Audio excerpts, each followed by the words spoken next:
This historic impeachment of Donald Trump and his upcoming Senate trial comes amidst much talk about how Americans are divided. But there's actually striking agreement among the writers and editors who report on government for a living, who pride themselves on reaching independent conclusions. Well, they're independently arriving at the same one. Look at the New York Times and how they put it in this stinging editorial, Impeach, crediting the simple and damning case against Trump.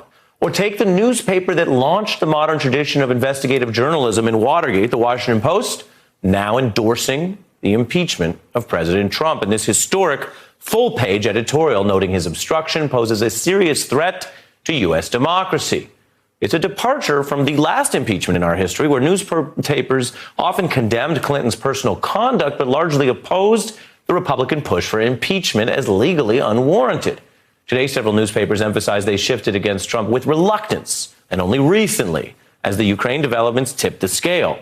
Historians also weighing in today, urging that if Trump's misconduct doesn't rise to the level of impeachment, then, quote, virtually nothing does.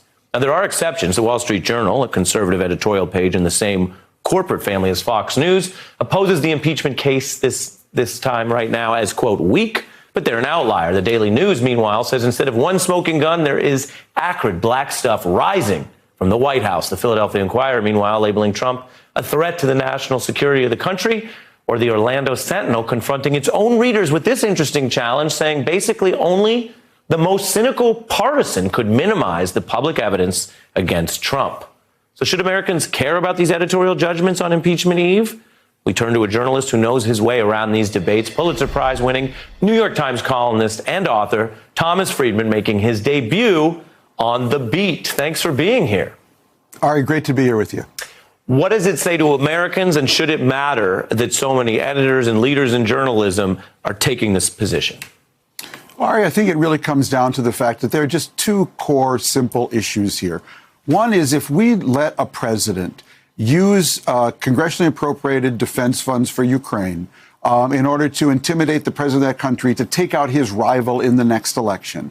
We are basically saying it is okay for all future presidents to enlist foreign powers in tipping our election one way or another. Can you imagine how much money someone could raise from Saudi Arabia, how many cyber warriors someone could enlist from Russia or from Iran? We would never again have a legitimate president, someone who you said, well, I like or don't like him or her, but they're legitimate. We would never again have a legitimate president, and that would be a prescription for political chaos. Secondly, if we let a president, in the face of these charges, not allow the key witnesses to testify, those closest to the process, Giuliani, Pompeo, Mick Mulvaney, if we don't let him, if we let him get away with not letting them testify and not turning over any documents, we are basically saying we no longer have a separation of powers. We actually have a monarchy. And if we let both of those things happen, the America that you and I knew, grew up and loved, the America that is so widely respected around the world will be no more, and we will miss it when it's gone. It's striking when you lay it out like that.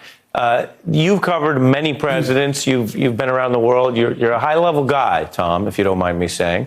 And you made the observation that, in a weird way, Donald Trump, who styles himself a communications guru, has disarmed from the bully pulpit of the White House press room. What do you mean by that? Well, you know, it's interesting because I covered the Secretary of State and I covered the first year of Bill Clinton. So I've been in kind of both those press rooms. And I always noticed how much the best spokespeople for those officials would use the questions they got from the press as real early warning signs of what's out there, what are the issues we need to be aware of, and where is this story going?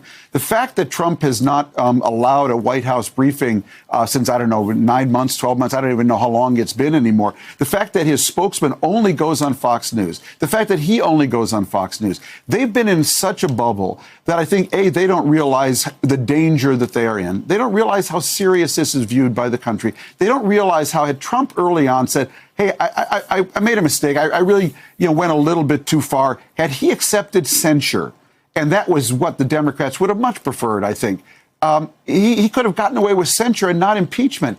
In the history books, no one really remembers a president who was censured. No one will ever forget a president who's been impeached. Given your view on the entire world, you've mentioned that there are other countries that are increasingly rooting for Trump. What do you mean by that? Well, I think both Russia and China will be voting Trump in 2020. I'm not saying they will necessarily intervene. I'm sure the Russians will. I can't speak for the Chinese. And it's for two reasons, Art. One is because they know that as long as Trump is president of the United States, America's in turmoil. The other thing they know is that as long as Trump is president of the United States, he can never galvanize a global coalition against them. He can never galvanize the Europeans in a coalition against Russia, and he can never galvanize the Asians against China. And for both those countries, that is critical. They know as long as Trump is there, they will never face a global coalition against them. The other thing I want to ask you about is something we've been following closely here with our experts, and that is the decline of common facts, which is not to say there hasn't always been, rich and huge debates in this country. There's been partisan press in the founding era. There's been a lot. So it's not to oversimplify, but I want to show you something you know about and our viewers know about, which is look at the decline of Nixon's approval across parties. If you see on the right here, as Watergate evidence came out, it was a net drop that was very similar among Dems, Indies, and Rs, all around 40 or 40+%. It made all the difference. Do you think that was because of the way that people consumed information then? And do you ever get back to that world where there's some common facts in America? Yeah, we have. Dave Roberts wrote about this very well in Vox recently. We basically have today the ability to create an alternative entire epistemological universe, where you simply live in a completely different set of facts. Because if you get most of your information online from Facebook, and that's targeted to reinforce your biases, and if you watch only one particular network and you put all those together, there's no Walter Cronkite out there who everyone is sharing the same information from. And I think it's one of the most frightening things, because our democracy, Ari, is based on two pillars: truth and trust, okay? If we don't share truth, we can't possibly get the big challenge. We can't possibly face the big challenges: climate change, cyber war, education. We can't possibly agree to do anything at scale if we don't share the same truth. And if we don't trust each other, we can't possibly do anything big and hard together. If you don't have truth and trust, you cannot do anything big and hard. And all the challenges we have coming at us right now are big and hard. On a historic time, as we take all this in, it's really great to get your insights, Tom. I hope you come back and join us again, Tom Friedman. Anytime. Thanks, Ari. Thank you, sir.